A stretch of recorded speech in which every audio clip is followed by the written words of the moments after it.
Oscar #2. I know it doesn't matter to you. I know. No, not that it doesn't matter at all, but you don't, you know, all you can see are the pitfalls into which you can fall as an actor, you know, and then you try and find an audience. That's the next hurdle. Sure.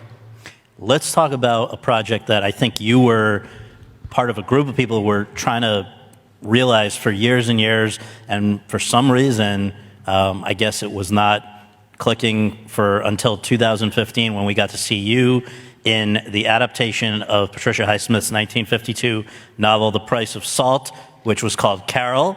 And many people regard that film as one of their favorites of your work, and just it's a tremendous performance for people who need a reminder. This woman who has a forbidden love affair with a younger woman, in that case played by Rooney Mara. Why was it so hard to to bring it to the screen, and why was it important to you to stick with it through that struggle? Yeah, well, those of us who were producing it, it was on again, off again, on again, off again, and I think it's in the landscape we are now, when different types of relationships between different types of people have entered the mainstream.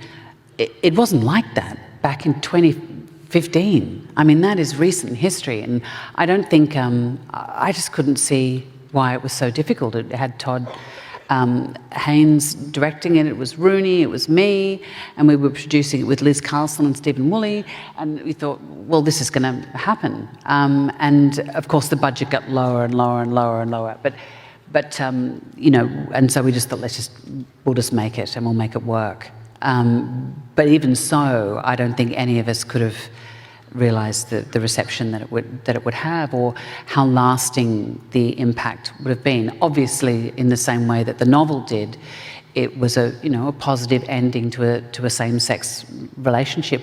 Although I was doing an interview the other day about Tar, and the interviewer, male, said, "You seem to be forging a line in predatory lesbians." I said, "Excuse me?" And he said, "Lydia Tarr." He said, "Carol." And I went, "Have you seen the film? Have you read the book?" I didn't know what to say. Yeah, that's a tough one, it's such a reductive way to look at that story and that beautiful, beautiful film. The way it ends is kind of haunting, and I wonder, absolutely, yeah.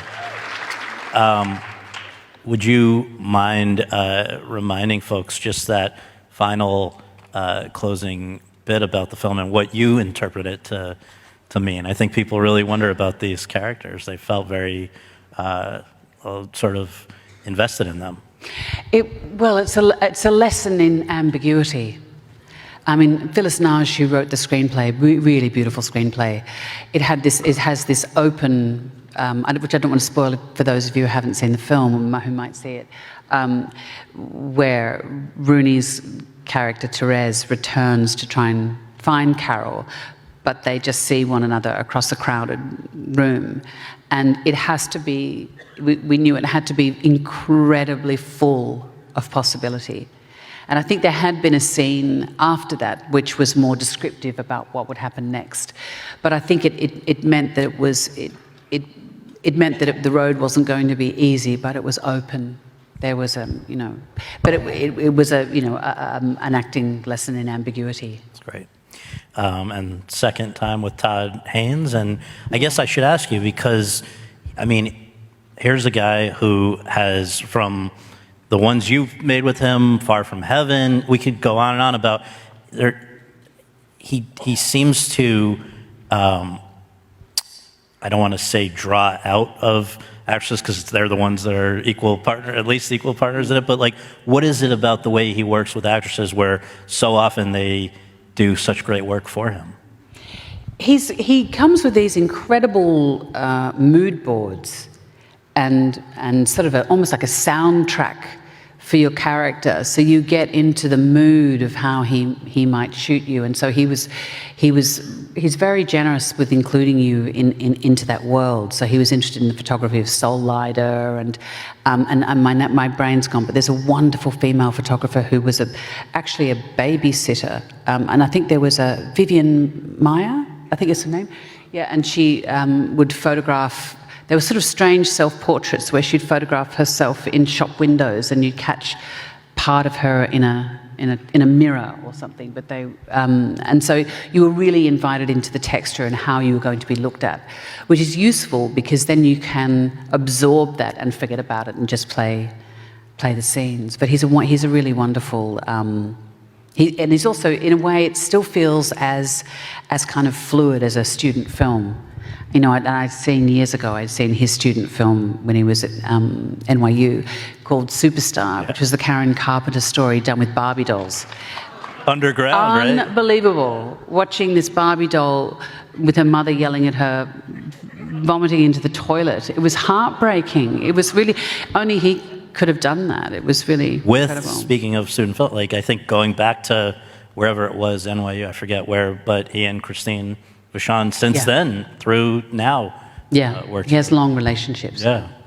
Also, the year of Carol was Truth, you and Robert Redford. He's Dan Rather, you're his producer. There was Cinderella, there was Knight of Cups, and then there was a movie that, or a project, I don't know how you describe this, that not many of us got to see unless you are, I guess, at certain museums or very select places, called Manifesto, which is a multi-screen film installation written, produced, and directed by Julian Roosevelt, shot in 12 days, in which you play 13 different characters, roles. Can you tell us a little bit about that? Because that's going to be one of the clips we see in a moment. Oh, yeah. That I actually went to Sundance in a linear form. But we did it as a multi-channel work. It showed at the Armory in New York, and I think it was here at LACMA as well. But it was so there were 13 different screens, and each character was saying as a monologue an artist manifesto. And of course, artist manifestos, you know, whether it's the the futurists or the Dadaists or the the surrealists or whoever, they assert their difference, in such a passionate way, and how they want to destroy the artistic movement that has come before them. But the fascinating thing is when you heard all of these done in concert, and then they hit this pitch tone. Each of the characters would turn and start speaking on a pitch tone, and they'd all hit this pitch tone. All of these assertions of individuality all sounded exactly the same, which was a really fascinating thing to be in the middle of. So let's take a look at Cate in Todd Haynes' Carol 2015 and Julian Roosevelt's Manifesto 2015.